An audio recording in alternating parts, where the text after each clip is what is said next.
So my friend who was the Archbishop in Houston suggested I go to Cuba and help revitalize the Catholic, give them ideas on how to revitalize the Catholic Church. So I went down there and they liked my ideas, they liked what we did. So shortly thereafter, when I got home, I got an email from the Cardinal saying the Pope was coming in March of the following year, 2012. He says, you've got great ideas, you're a smart guy, can you come help us organize his visit? So I agreed, absolutely. And so when I got down there, he said, my name is Paul, in French, Paul the Good, so in Cuba they call me Pablo el Bueno. So I get down there, he says, Pablo, he says, you have the biggest cojones of any man I met, you're smart. He says, we're going to make you the liaison to the Cuban government. He says, they won't push you around because you're an American. So I went and met with the Cuban government people, and they were cool. I got along well with them. And so we helped organize the visit. The Pope arrived on Monday from Mexico. He arrived in Santiago, which is at the eastern end of the island. We had a beautiful mass. It was a sunset, purple sky behind. I mean, it's just incredible. You'll see the picture when I sing. And so that was Monday evening. Tuesday morning, went to the cathedral. I was there. There were like 20 of us behind the Pope when he was praying to the Our Lady of Nuestra Señora de la Caridad, the patroness of Cuba. And so then we flew with the Pope on his plane to Havana. Got to Havana. The Pope's Mass was on Wednesday morning. We went to the Vatican Embassy after, the Apostolic Nuncio, and Fidel Castro came to visit the Pope. Now, they were going to have those banners on the light poles to welcome the Pope. And in Dallas, I had seen the Dallas Mavericks had the big, huge banners for the NBA championships. So I got organized. We had a 256-foot-long banner, 16 stories high, of the Virgin Mary. But I also had a 16-story tall Cuban flag made to hang off of one of the buildings. Well, the Castro brothers went crazy over it. So we're at the Apostolic Nuncio. I'm standing here. Fidel is talking with the Pope. And so when the conversation ends, the Pope turns away, and my contact, she whispers to Fidel, and he comes over and he kisses me on both cheeks and thanks me for bringing the grandest flag ever to Cuba. Now his brother had thanked me the day before at the airport. So wow, so then that's cool. So then 5 minutes later, Cardinal Ortega had wanted me to be one of the 10 people that was going to be anointed at the Mass.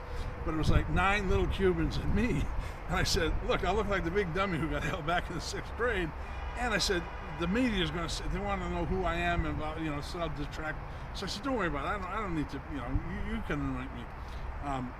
So after I got kissed by Fidel, I was walking down the hall, and one of the Monsignors grabbed me and says, Cardinal Ortega would like to see you. Come on in this room. They opened the door, and there's Cardinal Ortega sitting there, and there's Pope Benedict right there. And I literally just fell to my knees. I mean, my legs gave up, perfectly kneeling.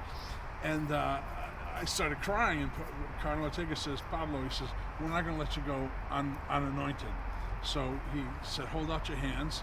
So he gave the Holy Father a bottle of oil. So he made crosses on my hands, and he made a cross on my forehead, and he put his hand on my shoulder. And he said, in his broken German accent, he said, the peace of Christ be with you, my son. And then he kind of pressed down on my shoulder, and it's like, wow. I mean, I could barely stand myself up. I mean, I was shaking. It was just an incredible experience. So we rode back. Well, we didn't ride with him. We were part of the motorcade, took him back to the airport. And I actually got to ride in the Pope Mobile after he was gone, because there was another jet waiting to pick it up. So a couple of us got to ride, not on his throne, but in a regular seat, just driving across the airport to the Alitalia jet that was going to take the Pope Mobile back to Rome.